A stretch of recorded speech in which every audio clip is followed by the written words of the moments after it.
Abandoned in an alien wilderness, a human soldier heard her cry for help. The twin suns of Viridan 7 burned overhead as Lieutenant Marcus Blake trudged through the purple moss that covered the forest floor, and his boots sank into the soft ground. With each step, while sweat dripped down his face because the humidity on this alien world was almost unbearable, and he had been walking for 3 days since his dropship crashed in the mountains, and his entire squad was gone, and he was alone, with nothing but his rifle and a half-empty canteen.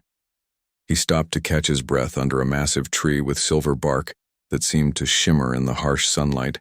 and the leaves above him were a deep crimson color that rustled in the warm wind, and he could hear strange animal calls echoing through the dense forest, and some sounded like birds,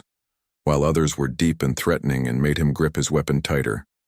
Marcus checked his navigation device again, but the screen showed nothing but static because the electromagnetic storms on this planet disrupted all communications, and he had no idea where the nearest human outpost was, or if anyone was even looking for him.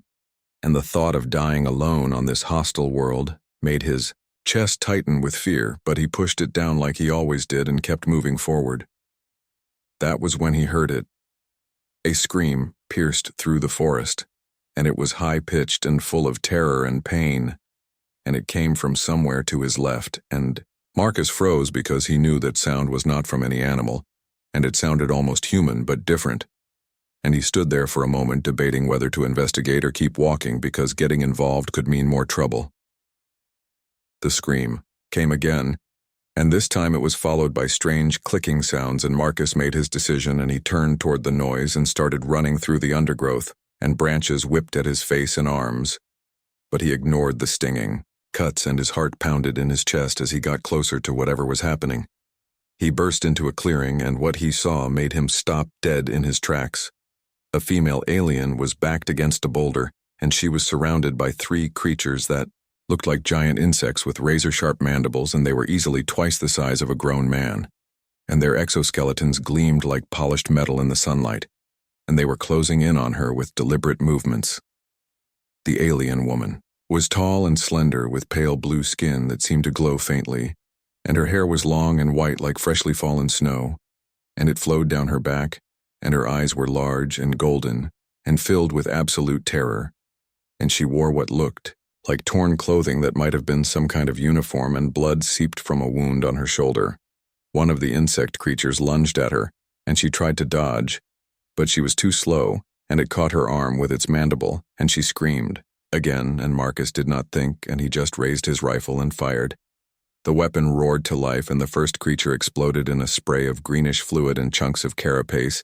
and the other 2 spun toward him with surprising speed, and their mandibles clicked furiously as they charged. Marcus kept firing, and his training took over, and he aimed for what looked like their heads, and the second creature went down, but the third one was too fast, and it slammed into him and knocked him too. The ground and his rifle flew from his hands and skidded across the moss. The creature loomed over him, and its mandibles opened wide, and he could see rows of smaller teeth inside, and its breath smelled like rotting meat, and Marcus grabbed his combat knife from his belt and drove it upward into what he hoped was a vital spot.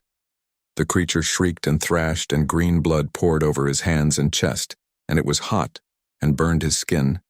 but he held on and twisted the blade, and finally, the creature went still and collapsed on top of him, and it was incredibly heavy, and he struggled to push it off. When he finally freed himself and stood up, gasping for air, he saw the alien woman staring at him with wide eyes, and she was trembling and holding her injured arm, and blood still dripped from the wound, and for a long moment neither of them moved. Then she spoke, and her voice was soft and melodic, but the words were completely foreign to him, and he shook his head and pointed to himself and said his name slowly. She tilted her head and seemed to understand, and she pointed to herself and made a sound that was beautiful and flowing like water over stones, and Marcus tried to repeat it, but it came out clumsy and wrong, and she smiled slightly despite her pain. He approached her carefully with his hands raised to show he meant no harm, and she watched him closely but did not move away, and when he got close enough he gestured to her wound, and she hesitated, but then nodded and allowed him to examine it. The cut was deep and still bleeding, and Marcus pulled out his medical kit and cleaned the wound as gently as he could, and she winced but did not cry out, and he applied a coagulant gel that would stop the bleeding, and then wrapped it with sterile bandages, and her skin felt cool and smooth under his fingers, and he tried not to think about how strange this all was. When he finished, she looked at the bandage and then at him, and she placed her hand over her heart and bowed her head slightly, and Marcus understood it was a gesture of gratitude, and he nodded back. She tried to stand, but her legs gave out, and Marcus caught her before she fell, and she was lighter than he expected, and she looked up at him with those golden eyes, and something passed between them, and he knew he could not leave her here. He helped her sit back down and then retrieved his rifle and checked the surrounding area for more threats, and the forest had gone quiet again, but he knew they needed to move soon, because the smell of blood would attract other predators,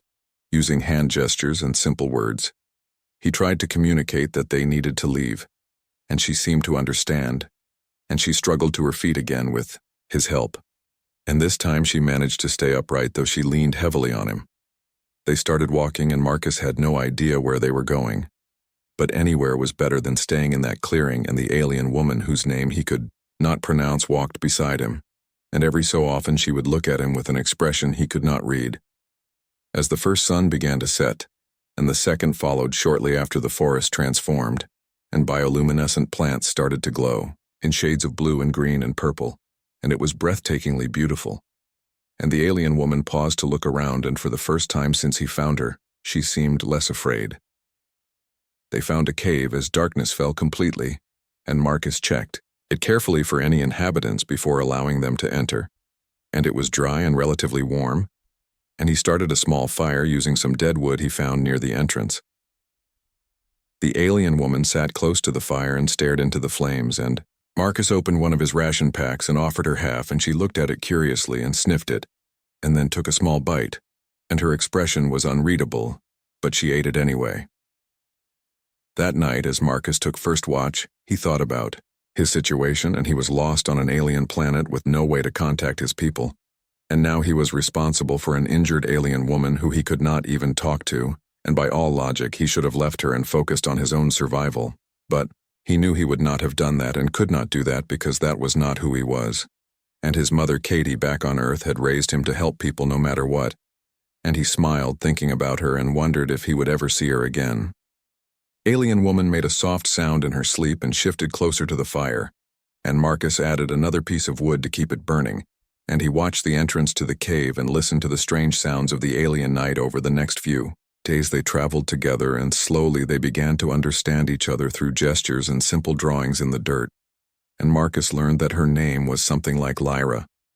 though he was never sure if he pronounced it correctly, and she seemed to accept it.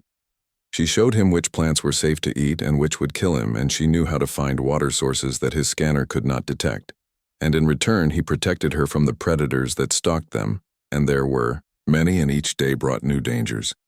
They fell into a rhythm, and Marcus would scout ahead while Lyra gathered food, and they would camp together at night and share stories, even though neither understood the other's words fully. And sometimes she would sing in her language, and it was the most beautiful sound Marcus had ever heard. One evening as they sat by their fire, Lyra reached out and touched the photo he kept in his pocket, and it was creased and worn but showed him with his younger sister Amy at her graduation, and Lyra looked at it for a long time, and then pointed to Amy, and then to herself, and Marcus understood she had family too, and wondered if they were looking for her. He pointed to the stars and made a flying motion, and Lyra nodded sadly,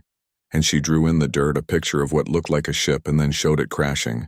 and Marcus understood she had crashed here just like him, and they were both stranded, and both alone until they found each other. Days turned into weeks, and they moved through the wilderness together, and Marcus taught Lyra some basic English words, and she taught him phrases in her language, and they learned to communicate better, and he discovered she had a quick mind and a gentle humor, and she would sometimes tease him when he struggled with her pronunciation. One night they were attacked by a pack of wolf-like creatures with 6 legs and glowing red eyes, and there were too many of them, and Marcus